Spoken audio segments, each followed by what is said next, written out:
আসসালামু আলাইকুম রহমতুল্লাহি ওয়া বারাকাতুহু। Welcome to Lucky Khatun's cooking style. আমি আজকে আপনাদের জন্য নিয়ে এসেছি সম্পূর্ণ নতুন unique recipe, Lucky chicken curry recipe. তাহলে চলুন জেনে নেই রেসিপিটি।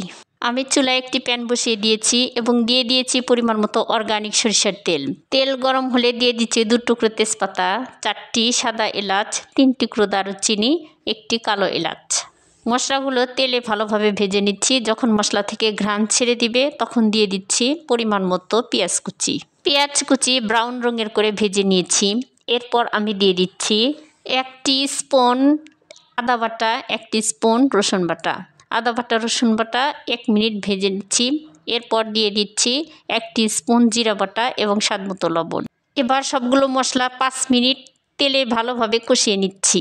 এরপর 1 কাপ পানি দিয়ে দিচ্ছি এবং দিয়ে দিচ্ছি 1 চা চামচ অর্গানিক মরিচের গুঁড়ো, 1/2 চা চামচ অর্গানিক পাঁচ মশলার গুঁড়ো এবং 1/2 চা চামচ অর্গানিক হলুদের গুঁড়ো। এখন ঢাকনা দিয়ে ঢেকে মশলা 5 মিনিট কষিয়ে নিব। 5 মিনিট পর ফিরে এসেছি। দেখুন উপরে তেল ভেসে উঠেছে।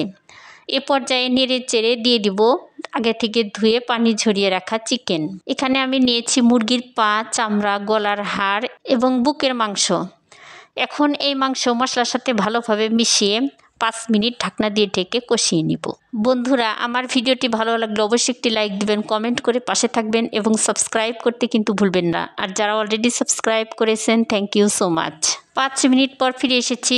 এখন দিয়ে দিচ্ছি আগে থেকে ধুয়ে পানি ঝরিয়ে রাখা হেলেঞ্চা শাক। হেলেঞ্চা শাক নেড়ে চেড়ে ঢাকনা দিয়ে ঢেকে 5 মিনিট কষিয়ে নিব। বন্ধুরা, 5 মিনিট কষিয়ে নেওয়ার পর দেখুন শাক অনেকটা কমে এসেছে। এবার নেড়ে চেড়ে দিচ্ছি এবং 2 কাপ পানি দিয়ে দিচ্ছি। এই পর্যায়ে অবশ্যই লবণটা টেস্ট করে নিতে হবে। লবণ দিয়ে নেড়ে চেড়ে ঢাকনা দিয়ে ঢেকে আরও 5 মিনিট কুক করে নিচ্ছি। সত্যি আমার তৈরি করা প্রথম এই রান্না। আমি কখনো কাউকে দেখিনি, এই রেসিপিটি আমি প্রথম করেছি। তো বুঝতে পারিনি যে এতটা সুস্বাদু হবে। অবশ্যই আপনারা বাসায় চেষ্টা করে দেখবেন।